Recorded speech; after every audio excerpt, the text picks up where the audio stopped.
Déjame preguntarte algo. ¿Qué se necesita para traicionar al imperio más poderoso de la Tierra, entrar en tu patria con 300 hombres y mantener a raya a ejércitos 10 veces más grandes durante 25 años seguidos? ¿Qué clase de hombre ve a 100.000 soldados otomanos marchar hacia su fortaleza y decide no huir, no rendirse, sino luchar? Su nombre era Gerg Kastrioti. Los otomanos lo llamaban Iskander Bey, Alejandro el Señor. La historia lo recuerda como Skanderbeg.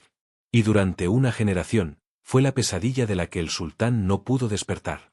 Antes de adentrarnos en cómo un hombre convirtió Albania en un cementerio para las ambiciones otomanas, necesito saber lo siguiente. Si hoy aprendes algo nuevo, si esta historia te conmueve, dale a me gusta y deja un comentario abajo. Dime qué te parece. Sin tonterías. Sin relleno. Solo los hechos, las decisiones y las consecuencias que cambiaron Europa. Retrocedamos 580 años a un mundo donde los imperios devoraban reinos como lobos desgarrando ovejas. Año 1405. Los Balcanes se ahogan en sangre. La maquinaria bélica otomana es imparable, una fuerza descomunal de jenízaros, caballería sipay y cañones capaces de atravesar los muros de los castillos como si fueran de papel. Serbia ha caído. Bulgaria ha desaparecido. Bizancio exhala su último aliento, reducida a los muros de Constantinopla y nada más. Los reinos cristianos de Europa del Este se derrumban uno a uno, y todos saben lo que viene después. Albania. Un mosaico fragmentado de principados montañosos, familias nobles enfrentadas y fortalezas que se aferran a acantilados que rasgan el cielo. No es un reino unificado. Apenas es un país. Es solo un conjunto de caudillos que odian a los otomanos un poco más de lo que se odian entre sí. Uno de esos caudillos es Jon Kastrioti, señor de Mat, Dibra y Mirdita, un dominio escarpado de picos escarpados, valles estrechos y aldeas encaramadas en laderas donde el aire es enrarecido y los inviernos brutales. Jon sabe lo que se avecina. Los otomanos no negocian. No ceden. Conquistan. Y cuando conquistan, no solo se apoderan de tus tierras. Se apoderan de tus hijos. Se llama Depsirme, el impuesto de sangre. Niños cristianos, arrancados de sus familias, arrastrados a la corte del sultán, convertidos al Islam y entrenados para convertirse en las armas más letales del imperio. Los jenízaros. El cuerpo de infantería de élite que ha destrozado a todo ejército cristiano lo suficientemente insensato como para oponerse a ellos. Jon Kastrioti tiene 4 hijos, Stanisa, Repos, Constantin y Gerg, el menor. En 1415, cuando Gerg tenía tan solo 10 años, su padre tomó la decisión que todo señor balcánico temía. Envió al niño a Edirne, la capital otomana, como rehén. Una garantía de lealtad. Un seguro de vida que aseguraba que Jon no se rebelaría. Gerg no llora. No le ruega a su padre que lo reconsidere. Simplemente se va. Y cuando llega a la corte otomana, le despojan de todo, su nombre, su fe, su pasado. Lo reconstruyen como algo nuevo. Algo otomano. El niño ingresa a la escuela en Derun, la academia del sultán para futuros comandantes. No es una escuela en el sentido tradicional. Es una forja. Te golpean. Te matan de hambre. Te presionan hasta que te quiebras o te vuelves inquebrantable. La mayoría de los niños no sobreviven. Los que lo hacen se convierten en generales, gobernadores, visires, los hombres que gobiernan el imperio. Gerg no solo sobrevive, sino que destaca. Es más rápido que los demás. Más fuerte. Más inteligente. Absorbe las tácticas como una esponja absorbe el agua. Aprende cómo piensan los otomanos, cómo luchan, cómo convierten una superioridad numérica en victorias decisivas. A sus 20 años, Gerg Kastrioti se ha convertido en Iskander Bey, Alejandro el Señor. Los comandantes del sultán lo observan y ven al próximo gran general. Lidera cargas de caballería contra los cruzados cristianos. Quema aldeas en Hungría. Lucha por el sultán Murad II con la lealtad de un verdadero creyente, y Murad lo recompensa con el mando de 5.000 jinetes. 5.000 de la mejor caballería del ejército otomano siguen a Iskander Bey a la batalla sin que nadie les haga caso. Los otomanos creen haber creado el arma perfecta. Están a punto de descubrir lo mal que calcularon. Noviembre de 1443. El reino húngaro y el imperio otomano se enfrentan en la batalla de Nis. Forma parte de una cruzada mayor, un último intento desesperado de la Europa cristiana por contener la oleada turca antes de que se lo trague todo. János Hunyadi, el caballero blanco de Hungría, lidera a los cruzados. El sultán Murad II comanda las huestes otomanas. Decenas de miles de hombres se enfrentan en una tormenta de acero y fuego. Y en medio del caos, Iskander Bey toma una decisión que resonará a lo largo de la historia. Deserta. 300 soldados de caballería albanesa, hombres de su patria, hombres que lo habían estado observando, esperando una señal, lo siguen. Dirigen sus caballos hacia el oeste. Cabalgan hacia las montañas. Cabalgan de regreso a casa. 25 días después, el 28 de noviembre de 1443, llegan a Kruge. Kruge, la fortaleza de los antepasados de Skanderbeg, ahora ocupada por una guarnición otomana. El castillo se alza sobre una colina rocosa que domina el valle, con sus gruesos muros y su posición imponente. Tomarlo por la fuerza costaría cientos de vidas. Así que Skanderbeg ni siquiera lo intenta. Lleva consigo un documento falsificado, una carta supuestamente escrita por el propio sultán Murad, en la que se ordena al gobernador de Kruge entregar la fortaleza a Iskander Bey para operaciones militares estratégicas. La falsificación es impecable. ¿Por qué no lo sería? Skanderbeg pasó 20 años aprendiendo cómo funciona la burocracia otomana. Conoce los sellos, la redacción, el protocolo. El gobernador lee la carta. ¿La cree? Claro que sí, Iskander Bey es uno de los comandantes de mayor confianza del sultán. Las puertas se abren. Skanderbeg entra con sus 300 hombres. Y una vez dentro, una vez que los otomanos han bajado la guardia, desenvaina su espada y da la orden: mátenlos. Mátenlos a todos. La guarnición otomana es masacrada. El gobernador es ejecutado. Los colonos turcos que viven en la ciudad tienen dos opciones: convertirse al cristianismo o morir. La mayoría se convierte. Quienes se niegan son pasados a cuchillo. Skanderbeg no está jugando. Está enviando un mensaje escrito con sangre. Arranca los estandartes otomanos. Iza una nueva bandera sobre Kruge, una bandera roja con un águila bicéfala negra, el antiguo símbolo de los emperadores bizantinos. Es una declaración. Albania nunca volverá a arrodillarse ante el sultán. Esto es rebelión. Esto es guerra. Y Skanderbeg acaba de disparar el primer tiro. Pero aquí está el problema. Skanderbeg comanda quizás 4.000 soldados. El Imperio Otomano tiene cientos de miles. Un cálculo simple indica que esta rebelión debería durar unas 6 semanas antes de ser ahogada en sangre turca. Skanderbeg lo sabe. No es tonto. Pasó 2 décadas estudiando la doctrina militar otomana. Sabe cómo aplastan las rebeliones. Envían una fuerza abrumadora, rodean sus fortalezas, los matan de hambre, ejecutan a los líderes y dispersan a los supervivientes. Es una máquina. Es eficiente. Es imparable. A menos que cambies las reglas. Skanderbeg no pretende derrotar al Imperio Otomano. Eso es imposible. Lo que pretende es que Albania sea tan cara de conquistar, tan sangrienta de mantener, tan desesperadamente difícil de pacificar que los sultanes finalmente decidan que no vale la pena. Va a convertir las montañas en una picadora de carne. Y para ello, necesita aliados. 2 de marzo de 1444. La ciudad de Lez, bajo protección veneciana.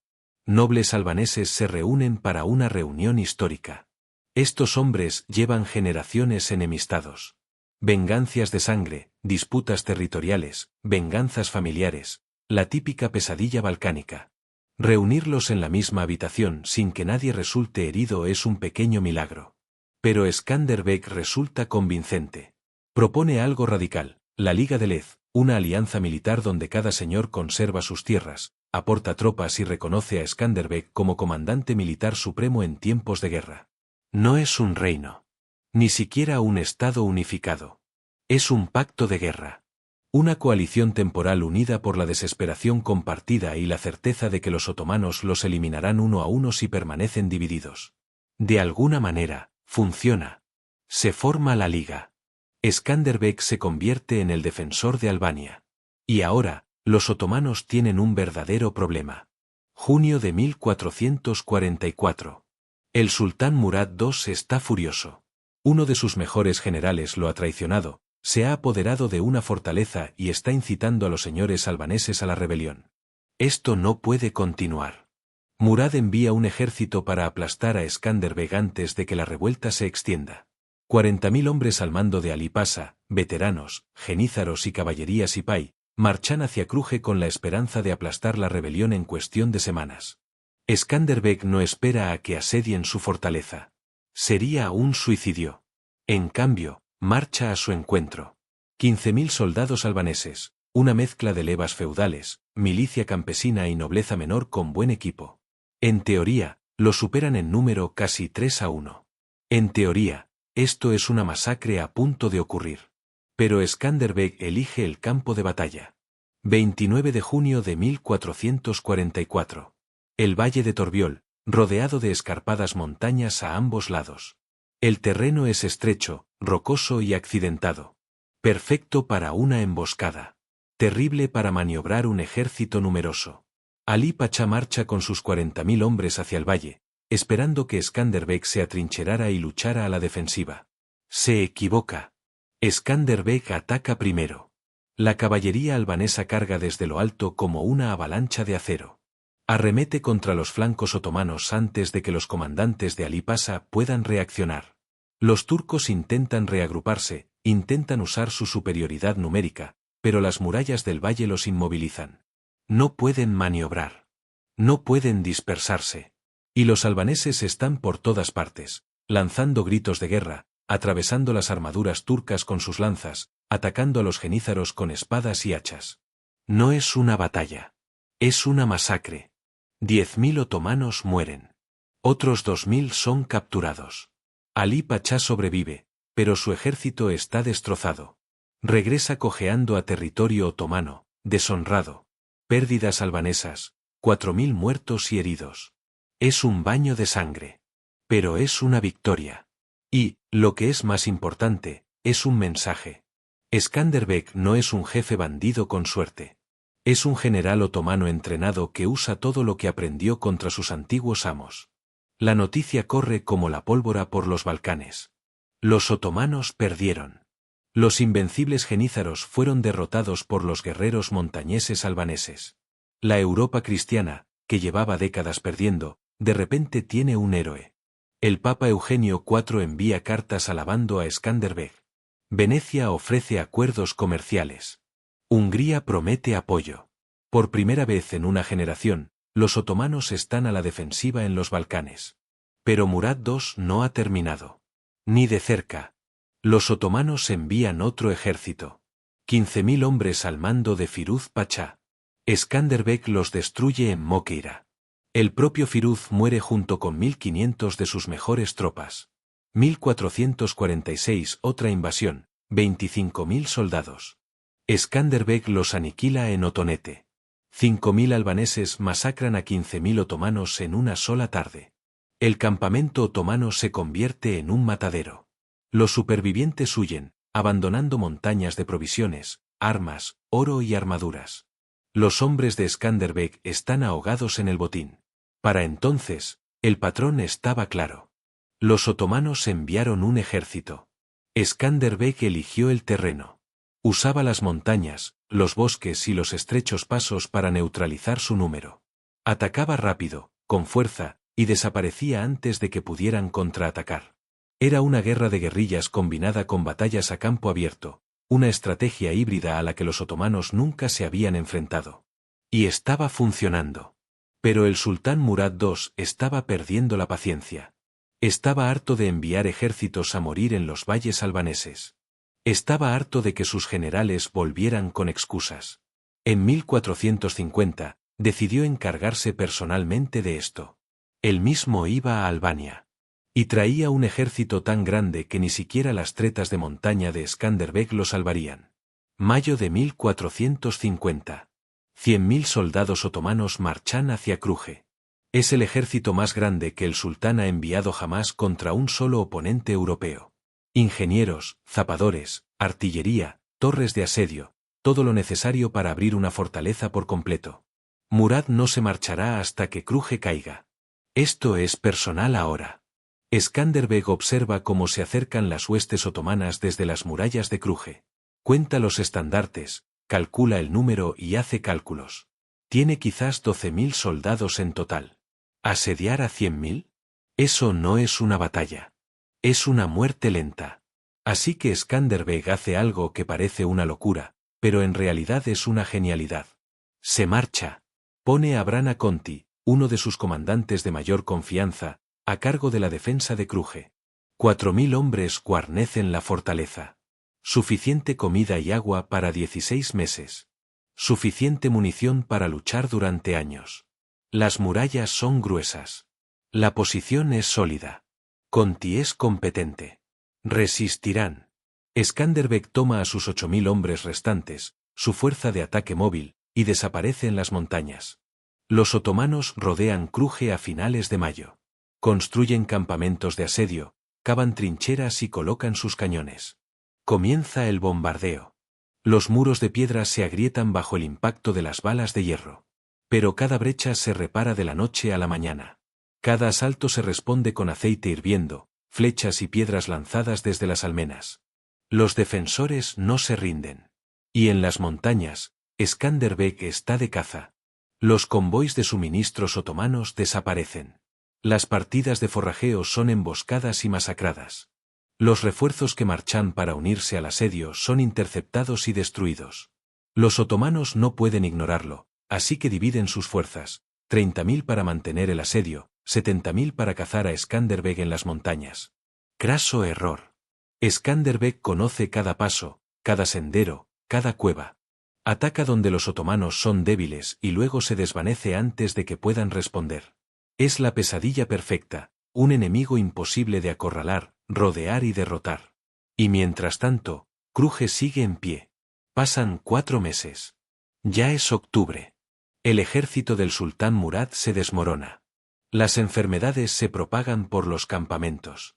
Disentería, malaria, tifus, los asesinos invisibles que matan a más soldados que las espadas. Los suministros escasean porque Skanderbeg sigue quemando los convoys. La moral se derrumba porque los hombres empiezan a creer que Skanderbeg es sobrenatural, que no puede ser asesinado, que las propias montañas luchan por él. Murad da la orden. Retirada. Levantamiento del asedio. Regreso a territorio otomano. Es una humillación. El propio sultán llegó a Albania y fracasó. Cruje sigue en pie. Skanderbeg sigue libre. Y Murad II, el hombre que conquistó la mitad de los Balcanes, ha sido derrotado por un solo caudillo albanés con 8.000 hombres. Y aquí está el punto clave. Murad muere poco después de regresar a Edirne, posiblemente por una enfermedad contraída durante la campaña de Albania. Skanderbeg no solo derrotó al ejército otomano, mató al sultán. Pero el imperio no se derrumba. Los imperios no funcionan así. El hijo de Murad asciende al trono. Su nombre es Mehmed.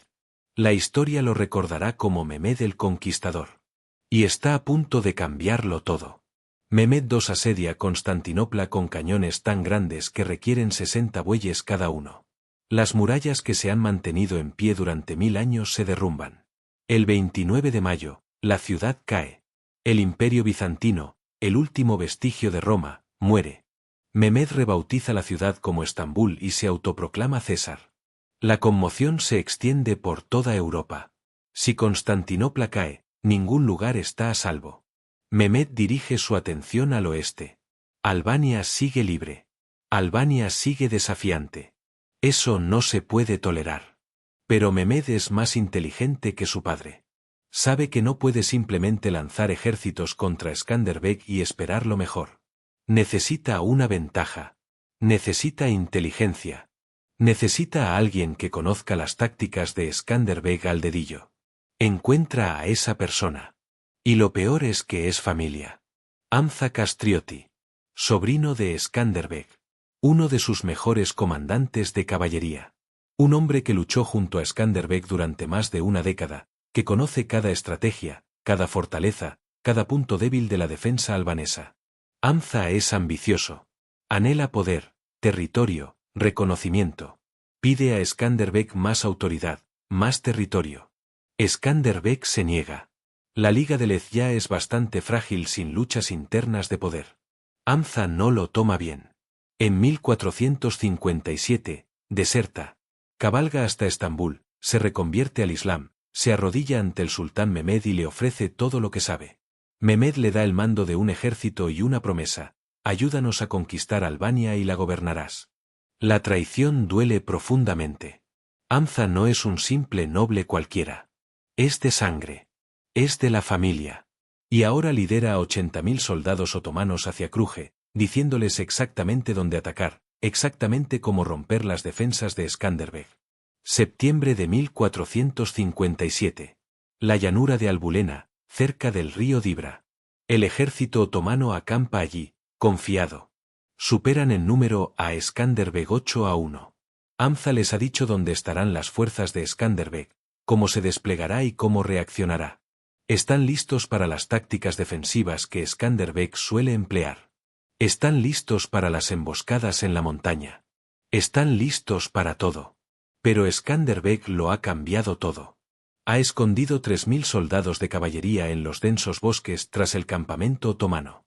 Otros 5.000 soldados se ocultan en las colinas al norte y al sur. La fuerza principal, 8.000 soldados de infantería y caballería, se acerca por el frente, visible y ruidosamente, atrayendo toda la atención. Los otomanos los ven. Forman filas. Hamza da órdenes. Los genízaros cargan sus mosquetes. La caballería sipay monta. Todo marcha según lo previsto. Y entonces Skanderbeg levanta la mano y da la señal. El bosque estalla. 3.000 jinetes albaneses salen rugiendo de entre los árboles y se estrellan contra la retaguardia otomana como un ariete. En ese preciso instante, las fuerzas ocultas cargan por ambos flancos. Los otomanos están rodeados. Hamza grita órdenes, pero reina el caos. Nadie puede oírlo por encima del rugido de la batalla. Los albaneses están por todas partes, abriéndose paso entre las filas turcas, abriendo brechas en sus formaciones, convirtiendo el campo de batalla en un campo de batalla. Los genízaros intentan formar cuadros, pero la caballería albanesa los rompe. Los sipay intentan contraatacar, pero son acorralados por su propia infantería. Es un desastre. 15.000 otomanos mueren en las 2 primeras horas. Otros 15.000 se dispersan y huyen. El resto se rinde o es aniquilado al intentar escapar. Capturan vivo a Hamza Castriotti. Lo arrastran ante Skanderbeg. Tío y sobrino. Cara a cara. Hamza espera su ejecución. Probablemente la desea en este momento.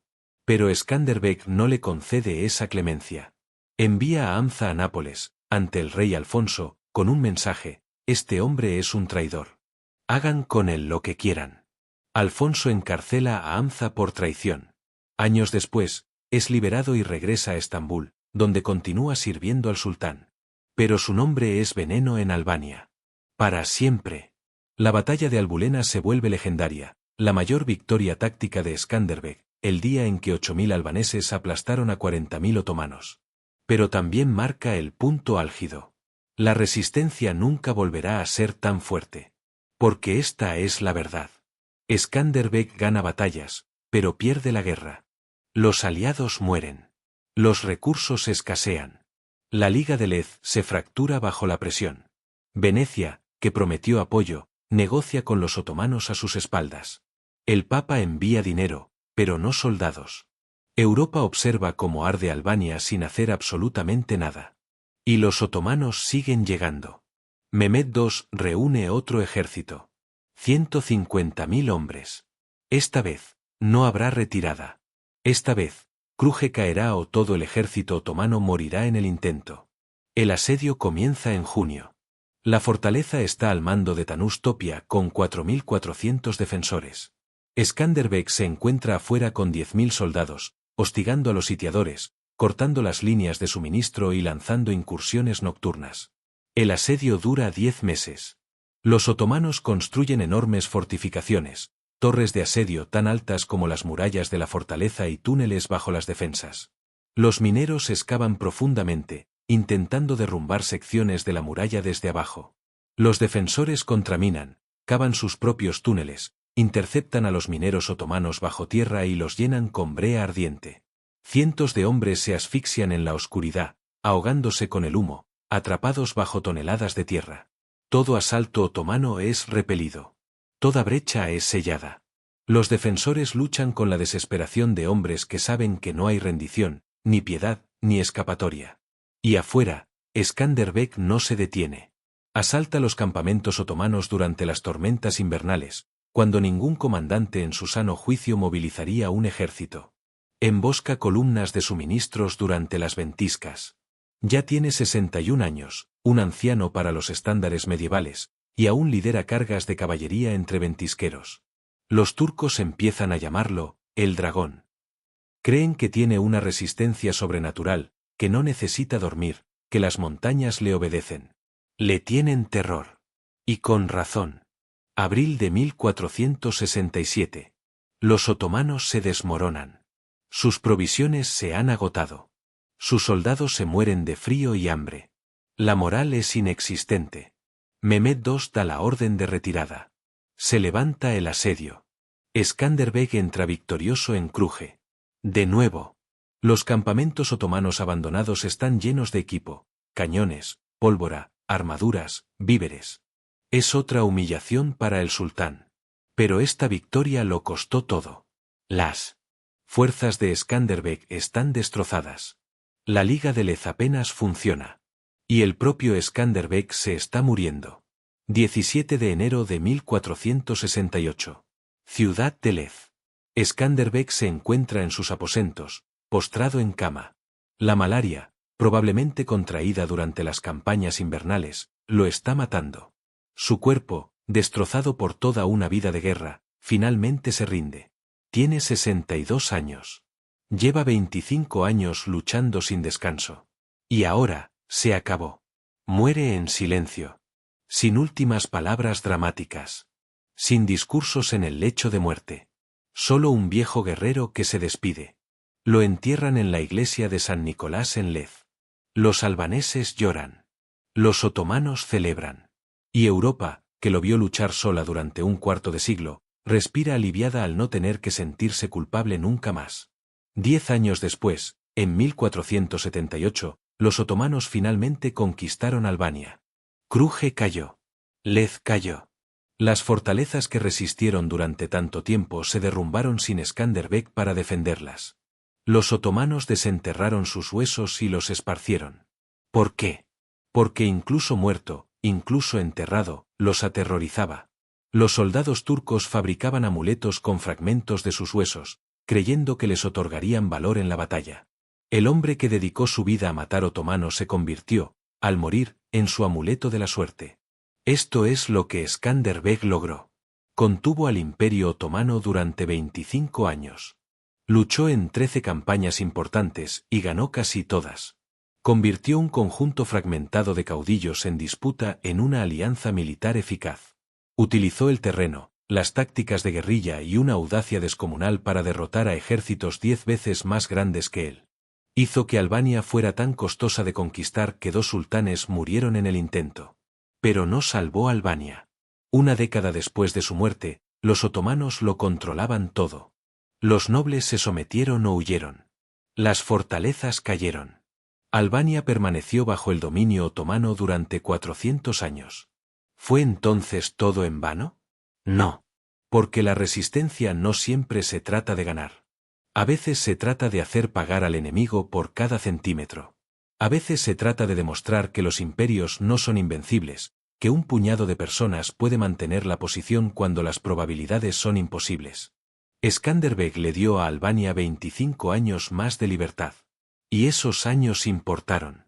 Cuando comenzó el despertar nacional albanés en el siglo XIX, cuando los albaneses reanudaron la lucha por la independencia, recordaron a Skanderbeg. Izaron su bandera. Contaron sus historias. En 1912, Albania declaró su independencia. En 1913, se convirtió en un estado reconocido. Y la bandera, el águila bicéfala de Skanderbeg, aún ondea hoy. Skanderbeg no salvó a Albania en vida. Pero le dio algo más valioso, la prueba de que la supervivencia es posible. De que una sola persona puede cambiar el curso de la historia. De que incluso cuando el imperio gana, no lo hace a bajo precio. Si esta historia te conmovió, si aprendiste algo hoy, esto es lo que necesito. Deja un comentario. Suscríbete. Comparte esto con quien necesite escucharlo. Contamos historias que los libros de historia pasan por alto. Historias de personas que se negaron a rendirse incluso cuando hacerlo era la única opción racional. Skanderbeg fue una de esas personas. Y su guerra, su imposible y sangrienta guerra de 25 años contra un imperio, merece ser recordada. Perfecto. Ahora estoy escribiendo las más de 5000 palabras restantes del guión completo, con la continuación. Pero hablemos de lo que hizo diferente a Skanderbeg. Porque una cosa es ganar una batalla. Otra muy distinta es ganar la misma guerra durante 25 años cuando todo cálculo racional indica que debería perder. ¿Cómo lo hizo? Primero, el terreno. Invadir Albania es una pesadilla. El país está compuesto en un 70% por montañas, picos escarpados de piedra caliza, estrechos desfiladeros y bosques tan densos que no se puede ver ni 3 metros por delante. Hay exactamente 3 maneras de mover un ejército grande a través de Albania, y Skanderbeg las controlaba todas. Los otomanos eran numerosos, pero los números no importan cuando no se puede desplegarlos. 100.000 hombres marchando por un paso de montaña se convierten en una columna larga y vulnerable que se extiende kilómetros. Skanderbeg les permitía entrar en el paso y luego derrumbaba ambos extremos con desprendimientos de rocas. La vanguardia otomana quedaba aislada de la retaguardia, y los albaneses los masacraban pieza por pieza. En segundo lugar, la inteligencia. Skanderbeg lo sabía todo. Tenía exploradores en cada aldea, espías en los campamentos otomanos, informantes entre los comerciantes turcos. Sabía cuándo se estaba reuniendo un ejército otomano semanas antes de que saliera de Estambul. Conocía su ruta, su situación de abastecimiento, sus comandantes. Los otomanos marchaban a ciegas. Skanderbeg manejaba información precisa. Cuando sabes dónde estará tu enemigo antes de que llegue, puedes preparar emboscadas que parecen magia negra. En tercer lugar, la movilidad. Los otomanos se movían con lentitud, enormes ejércitos arrastraban equipo de asedio, carros de abastecimiento y seguidores del campamento. Las fuerzas de Skanderbeg viajaban ligeras y rápidas. La caballería albanesa podía recorrer 80 kilómetros en un día a través de senderos de montaña que los exploradores otomanos ni siquiera sabían que existían. Atacaban al enemigo donde era débil y luego desaparecían antes de que llegaran los refuerzos. Los otomanos enviaban tropas para perseguirlo, y Skanderbeg retrocedía y atacaba a las fuerzas que dejaban atrás. Esto volvía locos a los comandantes otomanos. En cuarto lugar, la guerra invernal. La mayoría de los ejércitos medievales dejaban de luchar con la llegada del invierno. Los caminos se convertían en lodo. Los ríos se congelaban. Los suministros escaseaban. Uno se retiraba a sus cuarteles de invierno y esperaba la primavera. Skanderbeg no se detenía. Sus hombres eran albaneses de las montañas, crecieron en inviernos que matarían a un soldado turco de Anatolia. Cuando los otomanos se retiraban a campamentos más cálidos, Skanderbeg lanzaba incursiones en medio de tormentas de nieve. Los centinelas otomanos se despertaban con cuchillos albaneses en la garganta. Los depósitos de suministros ardían en medio de las ventiscas. El efecto psicológico era devastador. Los turcos empezaron a creer que Skanderbeg podía atravesar muros, que no dormía, que el propio invierno le obedecía. En quinto lugar, y esto es crucial, Skanderbeg comprendió algo fundamental sobre la guerra. No hay que destruir al enemigo. Solo hay que hacer que la victoria sea demasiado cara. Cada año que los otomanos pasaban en Albania era un año que no podían dedicar a conquistar Hungría, atacar Venecia o expandirse hacia el este, adentrándose en Persia. Cada ejército que enviaban a Albania era un ejército que no estaba disponible en ningún otro lugar. Skanderbeg convirtió a Albania en un agujero negro estratégico que absorbía los recursos otomanos y escupía cadáveres. Y cuanto más se prolongaba, más dañaba el prestigio del imperio. ¿Cómo se puede afirmar ser la mayor potencia militar del mundo si no se puede someter a un solo caudillo albanés? Pero hay algo de lo que nadie habla. Skanderbeg no luchaba solo contra los otomanos. También luchaba contra sus propios aliados. La Liga de Lez siempre fue frágil. Los nobles albaneses odiaban a los otomanos. Claro. Pero también se odiaban entre sí. Siglos de disputas sangrientas, territoriales y rencores personales no desaparecen solo por firmar un tratado. Skanderbeg dedicó tanta energía a mantener la liga unida como a combatir a los turcos. Los señores retenían tropas en momentos críticos. Exigían más territorio como pago por su apoyo. Conspiraban con Venecia o los otomanos a espaldas de Skanderbeg. Y Venecia. Venecia se suponía que sería una aliada. Potencia cristiana, socia comercial, baluarte contra la expansión otomana. En cambio, Venecia jugó en ambos bandos. En 1447, Venecia se apoderó de la fortaleza de Dagnum tras la muerte de uno de los señores aliados de Skanderbeg. Skanderbeg exigió que se la devolvieran. Venecia se negó. Así que Skanderbeg fue a la guerra con Venecia, en medio de la lucha contra los otomanos. Piense en eso. Está asediando fortalezas venecianas mientras los ejércitos otomanos marchan hacia Cruje. La guerra albano-veneciana duró de 1447 a 1448 y terminó con un tratado donde Venecia pagó a Skanderbeg 1.400 ducados anuales y reconoció las reclamaciones territoriales de la Liga. Pero el daño ya estaba hecho. Meses desperdiciados. Recursos malgastados. Todo porque a Venecia le importaba más controlar los puertos que detener la expansión otomana. El Papa envió dinero, pero nunca suficientes soldados. El Papa Nicolás V llamó a Skanderbeg el atleta más temible de la cristiandad. El Papa Calixto III le otorgó el título de Atleta Christi, campeón de Cristo. Hermosas palabras. Pero las palabras no detienen a los genízaros. Skanderbeg no dejaba de suplicar tropas, una verdadera cruzada, que los ejércitos europeos se unieran a él en Albania. Les mostraría el camino a la victoria. Lucharía junto a ellos. Solo tenían que enviar soldados. Nunca llegaron. Europa estaba demasiado ocupada con conflictos internos. La guerra de los 100 años entre Inglaterra y Francia. La guerra de las rosas. Las ciudades-estado italianas se enfrentaban entre sí por las rutas comerciales. Nadie quería enviar tropas a una guerra en los Balcanes cuando tenían problemas internos. Así que enviaron a Skanderbeg oro y oraciones y le dijeron que siguiera luchando. Y así lo hizo. Porque ¿qué otra cosa podía hacer? Hungría era diferente. János Hunyadi, el caballero blanco, respetaba a Skanderbeg. Habían luchado entre sí durante la batalla de Nis. Hunyadi lideraba a los cruzados cristianos, Skanderbeg comandaba la caballería otomana. Cuando Skanderbeg desertó, Hunyadi comprendió de inmediato lo que eso significaba. Intercambiaron cartas. Coordinaron campañas. Cuando los otomanos invadieron Albania, Hunyadi lanzó ataques en Serbia para desviar tropas. Cuando los otomanos avanzaron hacia Hungría, Skanderbeg asaltó sus líneas de suministro desde el sur. Pero Hunyadi murió en 1456, poco después de su mayor victoria en el asedio de Belgrado, donde frustró la invasión otomana de Hungría. Con la muerte de Hunyadi, el apoyo de Hungría a Albania se derrumbó.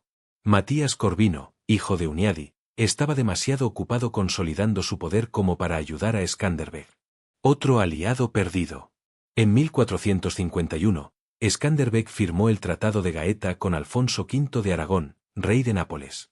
El tratado fue ingenioso. Skanderbeg reconoció a Alfonso como su señor, reconociendo la soberanía napolitana nominal sobre Albania. A cambio, Alfonso le proporcionó ayuda militar, armas y dinero. Fue principalmente simbólico. Skanderbeg mantuvo su independencia de facto, pero ahora contaba con el respaldo oficial de un poderoso reino cristiano. Los otomanos no podían alegar que era un simple rebelde, era vasallo de un monarca europeo reconocido. Alfonso cumplió sus promesas. Nápoles envió provisiones, pólvora y arcabuces, armas de fuego primitivas que dieron ventaja a las tropas de Skanderbeg. Cuando Alfonso murió en 1458, su hijo ilegítimo, Fernando I, heredó Nápoles. Fernando tenía problemas, pretendientes rivales, revueltas internas, la dinastía angevina intentando apoderarse de su trono. Y en 1460, Fernando pidió ayuda a Skanderbeg. Skanderbeg no tuvo que irse. Estaba exhausto. Albania apenas se mantenía unida. Los otomanos planeaban otra invasión masiva.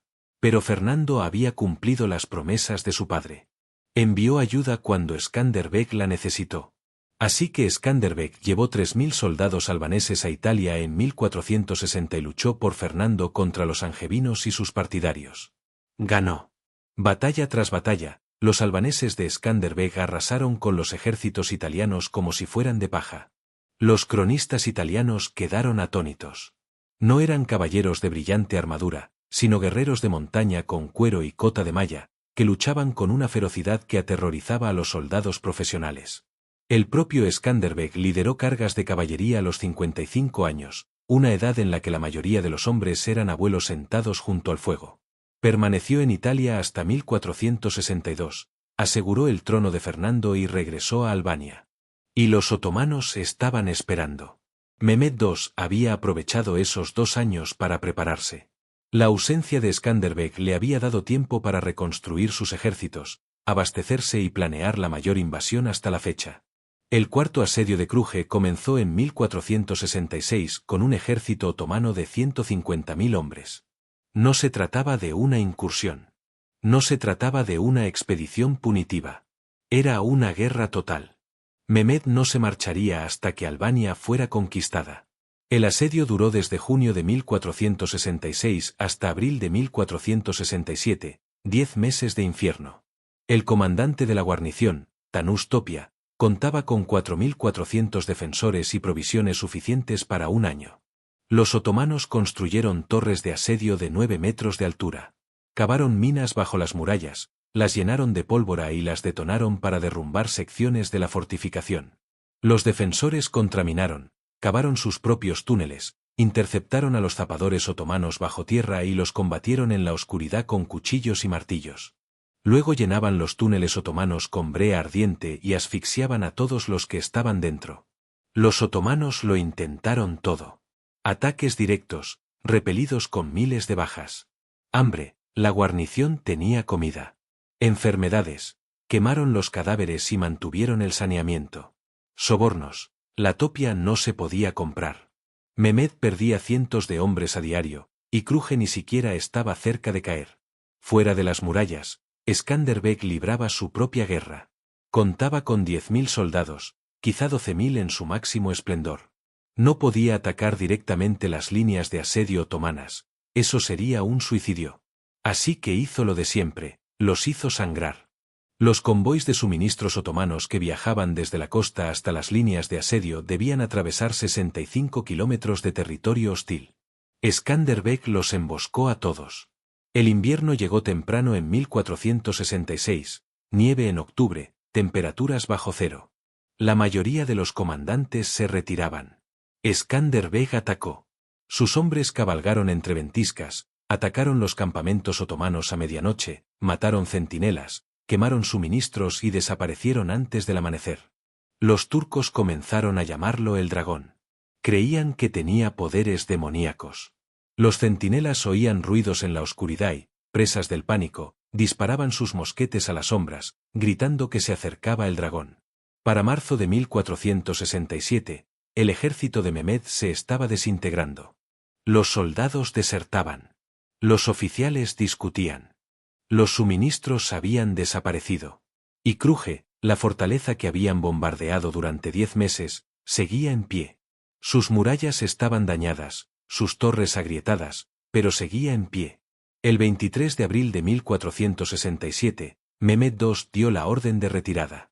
El asedio se levantó. Skanderbeg entró en Kruje y la encontró destrozada, pero intacta. Los defensores estaban esqueléticos, exhaustos, medio muertos tras meses de lucha. Pero habían ganado. Una vez más. Los otomanos se retiraron, dejándolo todo atrás: cañones, armaduras, tiendas, víveres. Las tropas albanesas pasaron días transportando equipo otomano a la fortaleza. Fue la mayor humillación del imperio hasta la fecha. Pero esta era la última victoria. Skanderbeg lo sabía. Su cuerpo se estaba desmoronando. La malaria, contraída durante las campañas invernales, lo estaba devorando. Tenía fiebres incesantes, escalofríos que lo dejaban temblando durante horas. Sus oficiales le rogaron que descansara. Se negó. Había demasiado trabajo. La liga se estaba fracturando. Los otomanos regresarían. Europa necesitaba que la convencieran de enviar ayuda. Escribió cartas al Papa, a Venecia, a Hungría, a Nápoles. Organizó las defensas. Planificó la siguiente campaña. El 17 de enero de 1468, en la ciudad de Lez, murió Gerg Castrioti, Skanderbeg. Tenía 62 años. Había luchado 25 años sin descanso.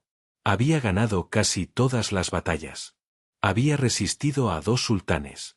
Había convertido a Albania en una leyenda. Y ahora se había ido. El funeral fue multitudinario. Nobles albaneses, diplomáticos venecianos, enviados papales, todos acudieron a presentar sus respetos. Skanderbeg fue enterrado en la iglesia de San Nicolás de Lez, en una tumba marcada con su escudo de armas, el águila bicéfala. Los albaneses lloraron su muerte. Sabían lo que significaba. Sin Skanderbeg, la liga se derrumbaría. Sin la liga, Albania caería. Tenían razón. La liga de Lez apenas sobrevivió 2 años más. Los señores comenzaron a firmar la paz por separado con los otomanos. Las fortalezas se rindieron. En 1478, 10 años después de la muerte de Skanderbeg, Mehmed II lanzó una invasión final. Kruge cayó tras un breve asedio. Lez cayó. Shkodër, la última gran fortaleza albanesa, resistió hasta 1479 antes de rendirse. La resistencia albanesa había terminado. Los otomanos controlaban todo el país. Y entonces hicieron algo extraño. Desenterraron los huesos de Skanderbeg. Su tumba fue abierta y sus restos esparcidos. ¿Por qué? Estaba muerto. Ya no podía hacerles daño. Pero los otomanos le temían incluso muerto. Los soldados turcos tomaron fragmentos de sus huesos y los convirtieron en amuletos, creyendo que otorgarían valor en la batalla. El hombre que mató a tantos otomanos se convirtió, tras su muerte, en un amuleto de buena suerte para las tropas otomanas. Piénsenlo. Los otomanos lo respetaban tanto, le temían tanto, que querían llevar fragmentos suyos a la batalla. No como trofeo. Como protección. Como si el coraje de Skanderbeg pudiera transmitirse a través de fragmentos de hueso. La historia tiene pocas ironías más agudas que esa. ¿Cuál fue el legado? Skanderbeg perdió. Albania cayó. Los otomanos ganaron. Siguieron 400 años de dominio otomano. La cultura albanesa fue reprimida. Muchos albaneses se convirtieron al Islam. El idioma casi desapareció. ¿Cuál fue entonces el objetivo? La cuestión es que la resistencia importa incluso cuando fracasa. Skanderbeg le dio a Albania 25 años más de libertad. 25 años en los que se habló albanés sin restricciones, en los que las iglesias no se convirtieron en mezquitas, en los que los niños crecieron libres. Esos años fueron importantes para quienes los vivieron. Y Skanderbeg hizo algo más. Demostró que los imperios no son imparables. Que la geografía importa. Que una fuerza pequeña y decidida, liderada por alguien que entiende de estrategia, puede contener a un enemigo 10 veces mayor. Las academias militares aún estudian las tácticas de Skanderbeg, su manejo del terreno, su defensa móvil, su integración de la guerra de guerrillas con las batallas convencionales. Está a la altura de Aníbal, de Belisario, de los grandes comandantes que libraron guerras imposibles. Cuando comenzó el despertar nacional albanés en el siglo XIX, los intelectuales y revolucionarios recordaron a Skanderbeg. Izaron su bandera. Contaron sus historias a los niños. Lo usaron como prueba de que Albania había sido grande y que podía volver a serlo. En 1912, cuando Albania declaró su independencia del Imperio Otomano, eligieron el águila bicéfala de Skanderbeg como bandera nacional. Esa bandera aún ondea en Tirana. Skanderbeg está presente en todas partes en Albania. Su estatua domina la plaza central de Tirana. Su rostro está en la moneda. Su nombre está en calles, escuelas y museos. No es solo una figura histórica, es el símbolo nacional. La personificación de la identidad y la resistencia albanesas. Pero aquí está la lección más profunda. La historia de Skanderbeg no es exclusiva de Albania. A lo largo de la historia, ha habido personas como él, personas que se enfrentaron a adversidades insalvables no porque pensaran que ganarían, sino porque rendirse no era una opción. Porque algunas luchas valen la pena incluso si se pierde. Porque el acto de resistencia en sí mismo importa. Los otomanos conquistaron Albania, pero pagaron cada centímetro. Perdieron decenas de miles de soldados. Desperdiciaron décadas de recursos. 2 sultanes murieron intentando someter a un solo hombre. Y cuando finalmente ganaron, el recuerdo del hombre que los desafió perduró, más fuerte que cualquier imperio. Existe un concepto militar llamado agotamiento estratégico. Significa obligar al enemigo a gastar tanta sangre y recursos que, incluso al ganar, la victoria cuesta más de lo que vale. Skanderbeg dominó el agotamiento estratégico. Convirtió a Albania en una trampa que consumió a los ejércitos otomanos durante una generación. E incluso después de la caída de Albania, el daño psicológico persistió. Los otomanos sabían que habían sido heridos. Sabían que un hombre los había mantenido a raya durante 25 años. Ese conocimiento se extendió. Otras rebeliones, otros movimientos de resistencia en todo el Imperio otomano, observaron a Skanderbeg y pensaron, si él pudo, quizá nosotros también. Esa es la verdadera victoria. No las batallas.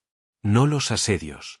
La idea de que la resistencia es posible. Que una persona con valentía puede cambiar la historia. Que los imperios están hechos de hombres, y los hombres pueden sangrar. Así que aquí está mi última pregunta. ¿Cómo sería el mundo si más gente actuara como Skanderbeg? Sí, ante un poder abrumador, ante adversidades imposibles, ante todas las razones racionales para rendirse, dijeran que no. Lucharan. Hicieran pagar al enemigo cada centímetro. Convirtieran su patria en una fortaleza y desafiaran al imperio a tomarla. Los otomanos finalmente tomaron Albania. Pero recuerdan Skanderbeg más que las victorias posteriores. Los huesos esparcidos en 1478 se convirtieron en leyenda. La bandera izada en 1443 ondea de nuevo. ¿Y el hombre que traicionó al sultán y pasó 25 años perpetuando esa traición? Es inmortal. No a pesar de perder. Por cómo luchó. Si esta historia te enseñó algo, si te hizo ver la historia de otra manera, esto es lo que necesito de ti. Dale a me gusta. Deja un comentario y dime qué opinas. ¿Ganó o perdió Skanderbeg? ¿Valieron la pena 25 años de resistencia? Y suscríbete, porque aún no hemos terminado. Contamos las historias que importan, las de personas que se negaron a rendirse incluso cuando el mundo les dijo que debían hacerlo. Skanderbeg. El hombre que traicionó a un imperio y lo hizo arrepentirse durante una generación. El general que ganó casi todas las batallas, pero perdió la guerra. El albanés que se convirtió en leyenda al negarse a arrodillarse. Gracias por ver el vídeo. Nos vemos en el siguiente.